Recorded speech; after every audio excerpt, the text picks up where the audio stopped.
It wasn't snooping. I hadn't gone looking for anything, not then, not yet. I was walking past the kitchen counter, just grabbing a glass of water, when I saw her tablet still glowing open beside the fruit bowl. The screen hadn't locked yet. A message thread. A draft post. My eyes caught only 5 words at first, but they burned like they'd been waiting for me. "He's my real partner." I froze. Every sound in the house dimmed into a tunnel. The hum of the fridge, the ticking wall clock, the low whir of the ceiling fan, none of it registered. Just that sentence and the photo below it. It wasn't me in the picture. Not fully, anyway. A man's shoulder. Tan. Lean. Wearing a slate gray button-down, just slightly wrinkled. The angle was tight, almost artsy. Someone had framed it with care. His face cropped just enough to give deniability. Just enough to hide the truth unless you were looking closely. But I was.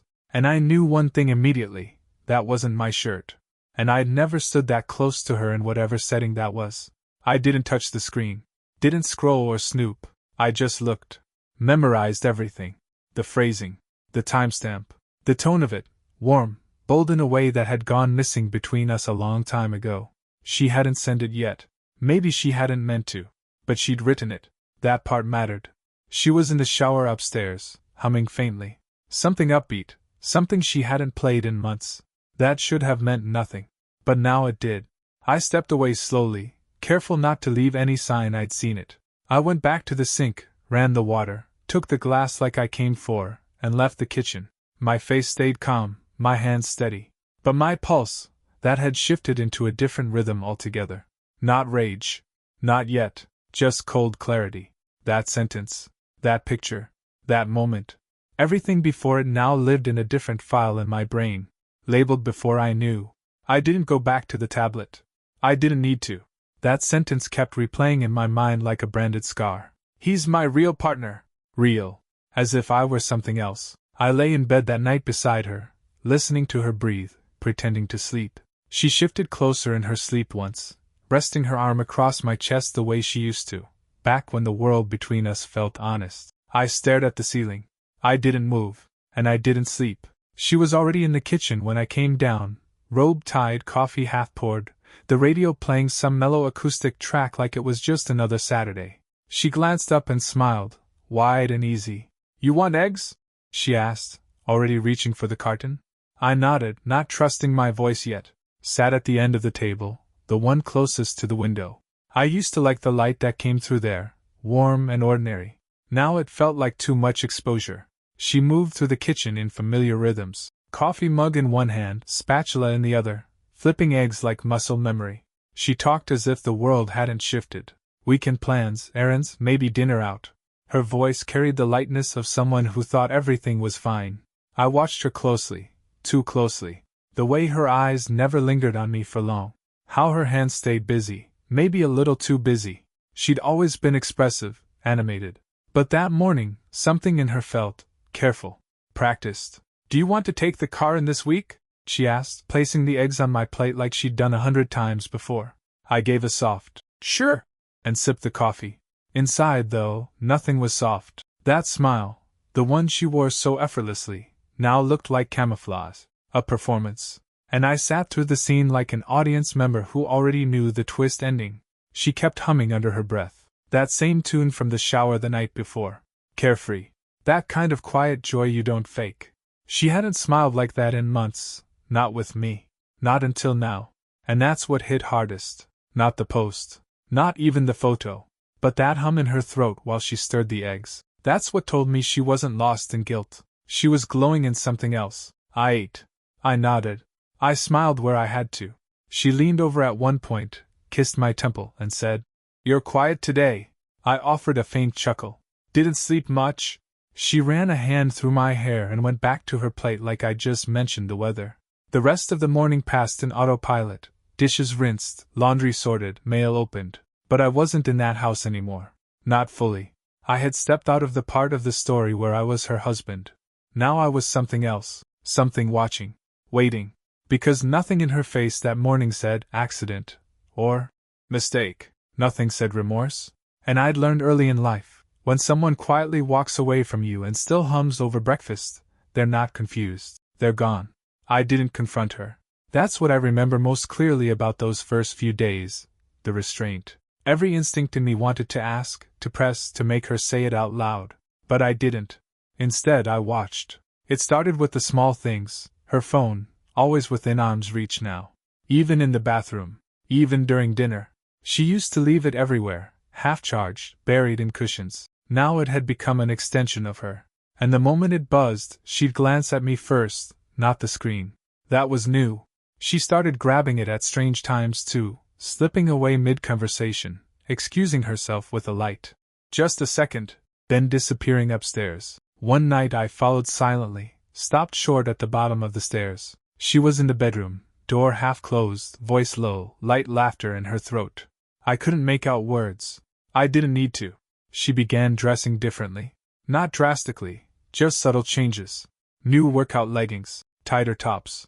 Her hair done before gym sessions. She started calling them mental resets. Said she needed the movement to stay sane. Fair enough. But the sessions stretched longer each week. A 1-hour run became 2, then 2.5. Sometimes she came back with that post-run glow I hadn't seen in a long time, except it wasn't for me. She hummed more around the house. That same song, or fragments of it. A private radio station in her head. She cooked more too, oddly enough. Old recipes she hadn't touched in years. Like she was trying to summon something sweet and comforting into a space she knew had started to cool. She smiled when I complimented the meals, but the smile never reached her eyes. It was the kind of gratitude you show a kind stranger. We slept in the same bed, ate the same meals, answered the same questions from neighbors about yard work or mail. But something fundamental had shifted. I could feel it in the silences, not the absence of sound, but the absence of presence, and still, I said nothing. Not because I was afraid of the truth. I already knew it. No, I waited because silence gave me leverage. It gave me space to see clearly, to move carefully. Because once you confront someone, they start rewriting. They twist timelines, create alibis, twist confusion to their advantage. But if you're quiet, if you wait, they show you everything. So I waited. I kissed her goodnight, brushed my teeth beside her, folded the laundry when she forgot, and I watched her rewrite our life in real time. And every time she smiled at me, I smiled back. Because nothing unsettles a liar more than being met with calm. It was Thursday night when I set it up. Quiet voice, casual tone, just enough indifference to seem natural. We were brushing our teeth. She was humming again, eyes flicking between her reflection and her phone on the sink. Hey, I said, spitting into the basin. What do you think about going upstate this weekend? Just us. Get some air. She paused, toothbrush midair. The shift was microscopic, but I caught it. A slight delay. The kind that happens when someone's mentally shuffling lies like cards. I can't, she said after a beat too long. It's a girl's thing. Already planned it a while ago. I told you, remember? I didn't blink. Right, I said. Must have slipped my mind. She smiled, a little too quickly. Rain check? Of course. I dried my hands on the towel. Next time. She leaned in, kissed my cheek, a gesture so rehearsed I almost laughed. Then she turned away, phone already in hand, thumb swiping. But I already knew. There was no girls' trip. No planned weekend. I'd searched the calendar she thought I never used, the one linked to our shared email. Nothing. Then I checked the hotel, the one I knew she loved, with the faux rustic charm and overpriced tasting menu. Her name was on the booking. Single reservation. King Suite. 2 nights. I didn't call the hotel to cancel. Didn't text her friends. I needed the weekend to happen. I needed her to walk straight into it without suspicion. Because this wasn't about catching her anymore. I already had the truth. This was about precision, about timing. The next 2 days passed like a slow play. She packed lightly, but with care. A silk blouse I hadn't seen in months. That perfume she always claimed gave her headaches. She checked the mirror 5 times before she left, then hugged me at the door with the kind of warmth that says, "Look how normal this is." I hugged her back. "Have fun," I said, and meant it in the most surgical way possible. She drove off humming. I watched the taillights disappear down the street, then closed the door and exhaled. Not because it hurt. That part was long gone. But because I was ready now. This wasn't suspicion anymore. It was evidence. All I had to do was let it unfold. The hardest part wasn't knowing. It was pretending I didn't. I didn't need bank statements or lipstick on collars. All I needed was the truth, and sometimes, truth hides behind the quietest voices. I called her sister on Sunday morning. Not out of anger, not even to trap anyone. I just wanted to remove all doubt. We hadn't spoken in a while, the kind of distant civility that develops when your wife starts creating new versions of herself and her family stops asking questions. She picked up after the third ring. Sounded tired. "Hey," she said cautiously. I kept it light. "Quick one. Was she at your place last Saturday night?" The pause told me everything. It stretched, not long enough to be dramatic, but too long to be casual. Then her voice softened, not accusatory, not defensive, just honest. "No," she said quietly. "Not for months." I didn't press her. Didn't ask if she knew where her sister had really been. I thanked her and hung up. That was it. The confirmation wasn't an outburst. It was a sigh. A small, clear void where the truth finally sat undisturbed. I stared at the ceiling for a long time after that. Something in me had settled. The last thread of plausible denial snapped without ceremony. She hadn't been distant. She hadn't been confused. She had left, quietly, strategically, piece by piece, while I kept setting the table and mowing the lawn like a fool waiting for a weather change. That night, when she came back from her imaginary weekend, she didn't seem surprised that I hadn't asked how it went. She smiled as she walked in, dropped her bag near the stairs, and gave me a quick kiss on the head. Like it was routine. And I realized, we weren't married anymore. We were roommates in a story she'd already rewritten. I was the placeholder, the one she left behind in drafts and passwords and dinner reservations. So I started writing my own version. Not with words. Not yet. But with silence, space, and planning. Because now I wasn't wondering. Now I was certain. I hadn't touched her social media in months. It used to be shared casual. Photos of hikes, birthday dinners, blurry brunches with friends we barely saw anymore. But that version of us had frozen somewhere in late spring. After that, she stopped posting. Or so I thought. That Monday, after she left for work, I sat at my desk with my coffee and pulled up her account. Not the main feed. That was all curated silence. But buried under likes, follows, and tagged posts, that's where the truth had started leaking through. She'd followed someone new, a wellness consultant, the kind of man she used to mock. Grainy inspirational videos. Ocean backdrop monologues about alignment and energy. His face was just generic enough to blend in.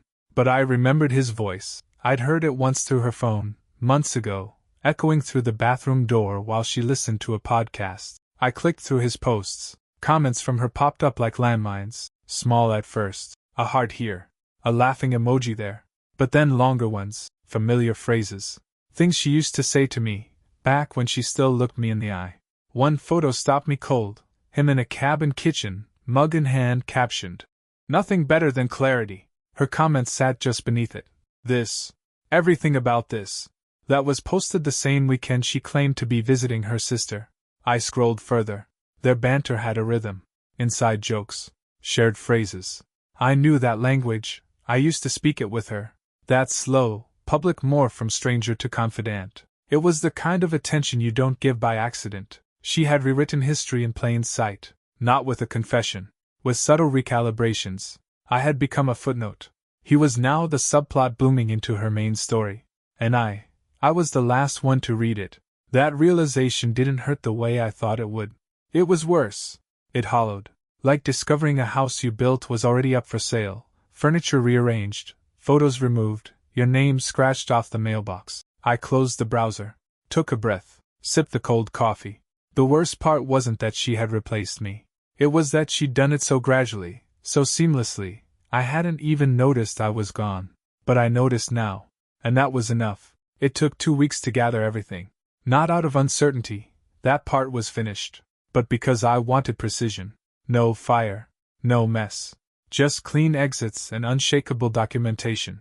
I started with the post. The one she never sent. I screenshotted it from the tablet the next time she forgot to close it. Same draft, same photo, still unsent. Still damning. I printed it and stored it in a locked drawer at work. That image, her phrase, his shoulder, became the centerpiece. Quiet, powerful, undeniable. Next were her alibis. I mapped every weekend she'd been away in the last 3 months. I traced her location history through shared apps she hadn't thought to disconnect. Hotel check-ins, cafe visits, that cabin photo backdrop? All aligned. Her fiction crumbled under timestamps. I never spoke a word of it aloud. Not to friends. Not even to the one buddy I knew would have my back without question. Silence was my safety net. As long as she believed I was unaware, she kept showing me more. Then came the apartment. Our lease was up for renewal. She hadn't mentioned it, probably assuming I'd signed blindly like I always did. But this time, I met with the landlord alone, explained the change, showed just enough paperwork to confirm the decision. Her name was removed. My signature stood alone. I asked them not to notify her until the paperwork was finalized. Going through something? The property manager asked quietly. I met his eyes. Just clearing space. I started sleeping on the left side of the bed again, the side I'd seated when she started claiming more room without asking. It was a small thing, but it helped, like reclaiming ground in a quiet war. The house felt different now. Not better, not worse, just real. I stopped reacting to her the way I used to. No questions. No soft jokes to fill silence. I let her hum. I let her plan her next weekend away. I even smiled when she packed. But I wasn't in the house to be her shadow anymore. I was building something. Not retaliation, closure. Documented, dated, and waiting on the table. She left Friday morning. Light coat, small bag, makeup done just enough to seem casual. She kissed my cheek like always, and I let her. I even told her, drive safe. By the time her car turned the corner, I was already at the dining table. It used to be a place of warmth, candles, shared dinners, wine glasses clinking and laughter that used to be real. That table had held anniversary meals, her birthday cake, long Sunday mornings with pancakes and messy hair. It had also held silence, heavy, stretched out silences in the last year, where something unspoken hung between us like smoke. Now it held something else, a single envelope, plain, white, unmarked, centered neatly where her plate used to go. Inside was a notarized separation proposal, neutral in tone, structured, legal. No accusations, just facts, boundaries, financial clarity. A line drawn, carefully measured. Beneath it, I placed the printed hotel confirmations, check-in logs, the draft social post, and the lease. My name alone at the bottom, her absence no longer a clerical error but a decision. And finally the note. Typed, one sentence. You already chose your partner, so did I. No threats. No begging. Just the truth, distilled. I left the envelope there and stepped away. Packed a small bag. Not to run, just to breathe. A friend had offered their place across the river. I took the spare key and didn't say why. They didn't ask. Before I left, I stood at the door for a moment and looked back at the room. Everything looked painfully normal. Couch cushions fluffed, shoes by the door, her cardigan slung over the armrests like she'd be back in 10 minutes. But she wouldn't be coming back to the same place. I didn't feel victorious. This wasn't triumph. It was finality. A quiet closing of something already lost. She had made her choice long ago. I had just put it into writing. And now it sat on that table, waiting for her. She got home late Sunday night, a little after 10. I'd set the lights on a timer so nothing seemed off. The house welcomed her like always, familiar, undisturbed, comfortable in its routine, until she saw the envelope. I wasn't there to watch it, but I could imagine the moment perfectly. She'd come in, humming that same tune, maybe even smiling from some last-minute text he'd sent her. She'd put her bag down, probably slipped off her shoes, wandered into the kitchen for a glass of water. And then she would have seen it. Her name wasn't on the front. It didn't need to be. The text started an hour later. At first, neutral. Hey, what's this? Then a soft probe. Can we talk? Then panic. Please answer. I don't understand. But she did. The sobbing voicemails confirmed that much. I listened to the first one, her voice shaking, words collapsing mid-sentence, repeating my name like it would undo something. I didn't play the second. Didn't need to. The tone was enough. Not anger. Not defiance. Collapse. She tried to call again Monday morning. Blocked. Then came the email, long, scattered. Apologies without details. Claims of confusion. Of needing space. She ended it with a plea. I never wanted this. I let the auto-reply handle it. This inbox is no longer monitored. She kept trying for a few days. Variations of the same script. Nostalgia. Guilt. What-ifs. But I didn't respond. Because this wasn't about her feelings anymore. Not the guilt she suddenly discovered or the mess she was trying to manage. It was about mine, finally. For months, I'd been orbiting her emotional gravity, shrinking myself to hold things together. But gravity only holds when you keep moving in circles. I had stepped out. And now she was the one spinning. I didn't need to post anything. I didn't make a scene. No social announcements. No vague quotes about healing or betrayal. I just moved differently, and people noticed. Her curated life began to fracture in slow, public ways. It started with the wellness man, the one she called her real partner. His name vanished from her comments within a week. His page went private, then gone. Word reached me quietly through someone mutual. His wife had found the messages. The ones my wife thought were private. He packed up and left the city within days. She didn't mention it. Not to me, not online. But the photos stopped. The quotes stopped. The humming stopped. Friends, the real ones, started drifting toward me again. Invitations I hadn't received in months showed up in my inbox. One old friend, Dan, who'd been distant lately, messaged me out of nowhere. "You deserve better. We all saw it. None of us wanted to get in the middle." I didn't reply. I didn't need validation. But I won't lie, it helped. Knowing the silence hadn't been ignorance, just fear. People had seen it happening. They just didn't want to name it. She tried to maintain her version of things. A smiling post here. A brunch shot there. But it was thinner now, brittle. The comments dropped off. The likes stalled. Mutual acquaintances stopped sharing her updates altogether. I heard from someone at her office that things had grown tense. Whatever glow she'd floated on was dimming fast. Rumors spread. You can only fake clarity for so long before someone asks how you got there. I didn't gloat. Didn't watch it like a show. But I didn't look away either. Because every echo coming back to her, every withdrawal, every silence, every missed invitation, wasn't retaliation. It was gravity shifting. She had built a world on a foundation she thought would hold. And now it was sinking, quietly. Just like she left. She showed up at my office on a Wednesday afternoon, unannounced, uninvited. I saw her through the glass wall before the receptionist buzzed me. She stood near the elevators, shifting her weight from one foot to the other, clutching her phone like it might shield her. I didn't move, just said calmly, "Send her back down." Security met her before she reached the front desk. I watched from behind the tinted glass as they guided her gently but firmly back toward the elevators. She tried to talk, hands moving quickly, frustration flashing in her face. But they didn't listen. Not because they were cold. Because her access had been removed 3 days earlier. I'd anticipated this move, the scramble after silence. The desperate appearance once digital doors stopped answering. That night she tried one last time. A text. Short. "Can we talk?" I sat with it for a minute. Let the phone rest in my hand. Thought about all the hours I'd spent talking to her while she was already somewhere else. Emotionally, physically. Thought about all the quiet moments when I still believed she was mine. Then I took a screenshot of the blocked notification and sent it back to her. She saw it. No reply. I powered the phone down and placed it in the drawer. Not because I was afraid she'd reach out again. Because I didn't need to wait anymore. That was the twist no one expected. Not her. Not the version of me she'd left behind. She thought I'd chase. That I'd lash out. That I'd plead or bargain or try to reassemble what she broke. But I didn't. I locked the door. And I meant it. That wasn't punishment. It was preservation.